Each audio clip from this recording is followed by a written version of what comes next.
Kwani maneno yamenipita, nguvu na ukubwa wa pendo lako huwezi kupimwa. Ujua nia zangu, Baba, ujua uga wangu, maneno yangu machache kukueleza upendo wangu kwako. Sikiliza roho yangu Baba, moyo wangu kuimbia. Sikia nyimbo ya upendo wa mtoto uliyemkomboa. Nitachukua maneno yangu mabovu, utangaza ukubwa wako. Kwa kweli siwezi kusema chochote, Baba, sikia roho yangu. Kwa kweli siwezi kusema chochote, Baba, sikia roho yangu.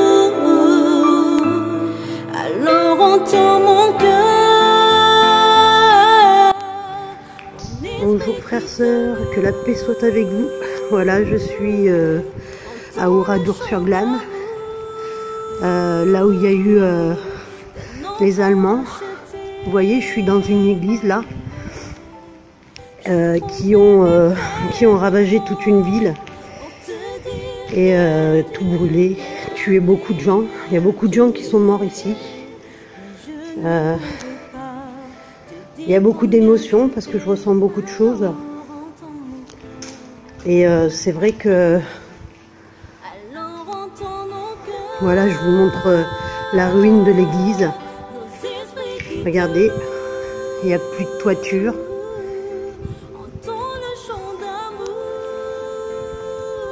Tout est détruit. Il y a... Je vous montre bien, c'était le 10 juin 1944. Oradour, hein, je dis bien Oradour-sur-Glane. Nous ne pouvons pas te dire tout notre amour, alors entends nos cœurs. Mais nous ne pouvons pas te dire tout notre amour, alors entends nos cœurs. Sikiliza roho yangu Baba, moyo wangu kuimbia. Sikia nyimbo ya upendo wa mtoto uliyemkomboa. Nitachukua maneno yangu mabovu, utangaza ukubwa wako.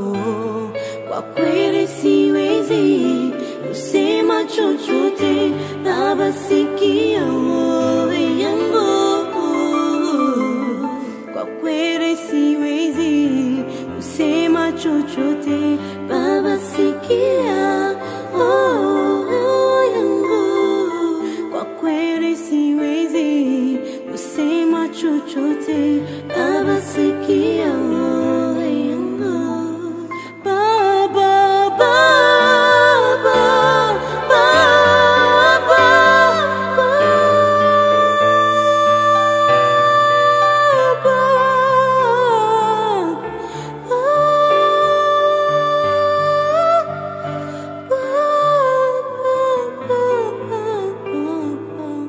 kweli siwezi sema chochote, Baba wangu.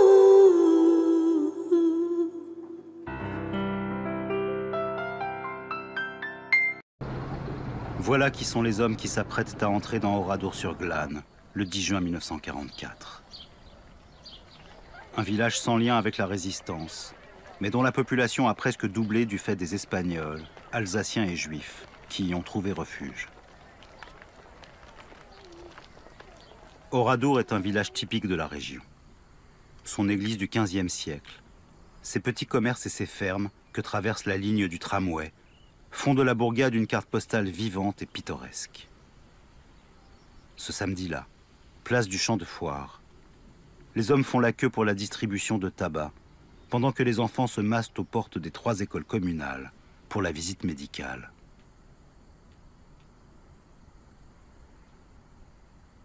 Un week-end comme les autres, comme si la guerre avait épargné le village depuis la rafle d'août 1942, lorsque les Juifs incorporés dans le 642e groupement de travailleurs étrangers ont été arrêtés et déportés à Auschwitz.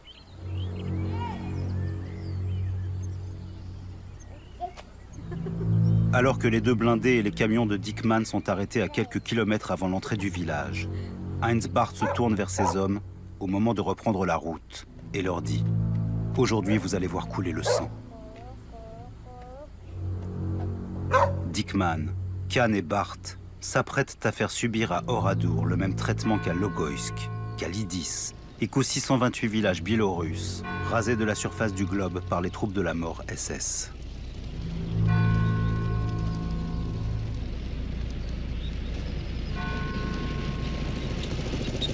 Des procédures d'une violence paroxystique, parfaitement reconstituées dans le film du réalisateur soviétique Elem Klimov, Requiem pour un massacre. Située en Biélorussie, cette fiction de 1985, d'un réalisme saisissant, corrobore en tout point les témoignages des rescapés d'Oradour-sur-Glane, ceux de Marguerite Roufanche, 47 ans au moment des faits, et de Robert Ebras, 19 ans. Le 10 juin 1944, j'étais à Oradour en congé chez mes parents. À 2 h de l'après-midi, les Allemands sont arrivés avec des voitures blindées. Et ils sont redescendus pour nous faire aller sur la place du champ de foire. Là, j'étais au rassemblement avec ma mère et 2 sœurs. Il y avait des militaires qui s'étaient détachés et qui nous ont pris à la maison, en nous disant tous place du marché. Et en effet, il a fallu se rendre sur ce champ de foire. Ils ont séparé du groupe les femmes et les enfants. Environ à l'âge de 14 ans, les enfants allaient avec les mères. Au-dessus, on considérait que c'était des hommes. Moi, j'avais 19 ans, je suis allé dans le groupe des hommes. Le moment le plus pénible, c'est quand il a fallu se séparer. On nous a séparés, les hommes des femmes. Mon fils ne pouvait pas me lâcher de mon cou.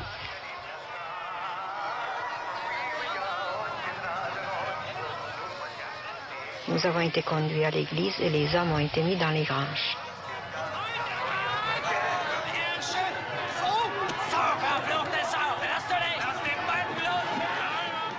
On était tous les jeunes ensemble. On ne pensait pas à ce qui allait nous arriver. Ce qui nous intéressait, c'était le football, le match du lendemain. Et on nous a fait lever, que tout le monde soit debout. Et à ce moment-là, j'avais un camarade qui était alsacien, il comprenait l'allemand, qui était juste à côté de moi et qui m'a dit « Attention, il tire ». Il n'a même pas fini sa phrase.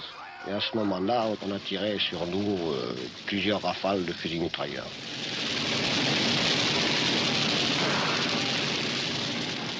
Et quand ils ont eu tiré, ils ont fait le tour des cadavres, puis ils ont achevé tout ce qu'ils voyaient remuer. Ils tiraient à coups de revolver ou à coups de mitraillette, ils tiraient dans le tas, quoi. J'ai été blessé.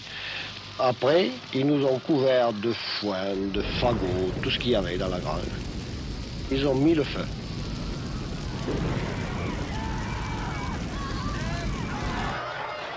Nous avons été fermés à l'église. Les Allemands ont apporté une caisse assez énorme. Moi, j'ai dit à une personne, vous voyez ça, j'ai dit c'est une bombe. Nous allons tous sauter avec l'église. Oh, elle me dit, ne parlez pas de ça. Et le fait est. Cette boîte a explosé. Ça a dégagé une fumée.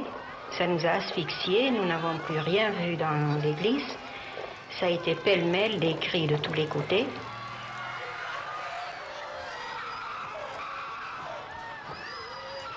ma fille aînée avait perdu son petit bébé. Elle l'a retrouvé, mais je ne sais pas s'il était mort ou vivant. Mais ma fille la plus jeune était tuée d'une balle venant de dehors. Quant à l'autre, l'aînée, elle a dû brûler vive. Et c'est de là que j'ai sauté par la fenêtre.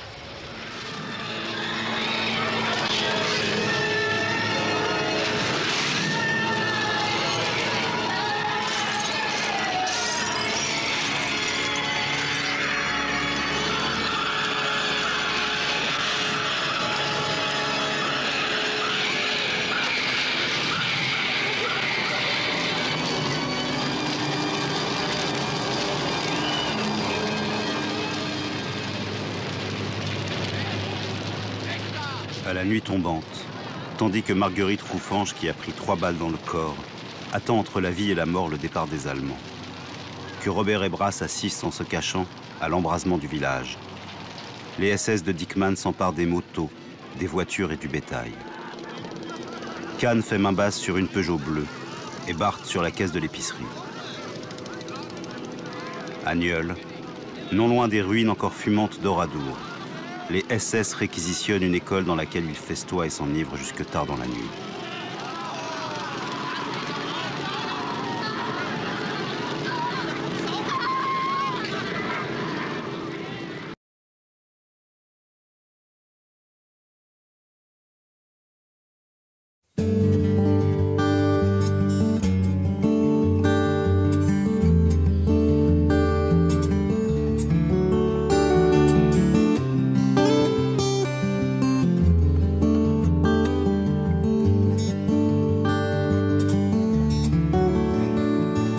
Toi qui m'as façonné au sein de ma mère, qui a prononcé sur moi des mystères et des merveilles que je porte en moi. Toi qui as célébré le jour de ma venue, qui m'a accueilli à bras étendus, et ce cœur de père s'est ému pour moi. Oh, toi qui m'as vu te renier pour me perdre, tu ne cessais de crier dans le désert que tu m'aimais, que je comptais pour toi. Oh, toi qui ne considère plus ce que j'étais, mais qui regarde à ce que je serai comme un sujet d'honneur et de joie. Toi qui as semé dans ma vie des trésors et le précieux don que souvent j'ignore, tu me bénis, tu le feras encore. Oh, oh, toi qui me chéris depuis le premier jour, je ne saisis l'étendue de cet amour. Je te trahis, mais tu m'aimes en retour. Oh, toi qui m'as vu te renier pour me perdre, tu ne cessais de crier dans le désert que tu m'aimais, que je comptais pour toi. Oh, toi qui ne considère plus ce que j'ai fait, mais qui regarde à ce que je ferai comme un sujet d'honneur et de joie.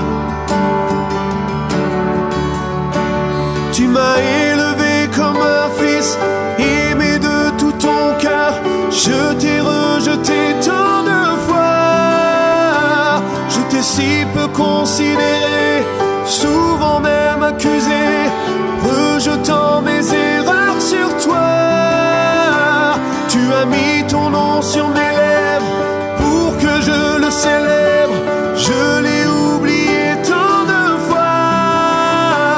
malgré tout l'amour que j'ai eu, tout ce que j'ai reçu, je n'ai pas eu d'égard pour toi, mais dans mon amour injuste, tu m'as sauvé.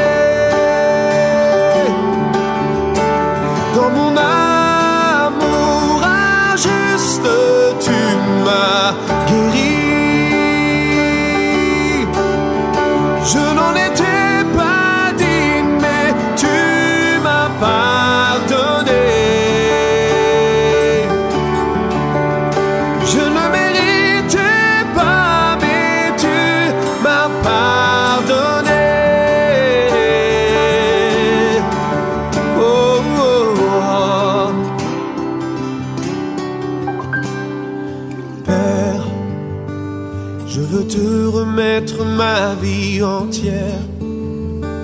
Je ne veux plus retourner dans le désert.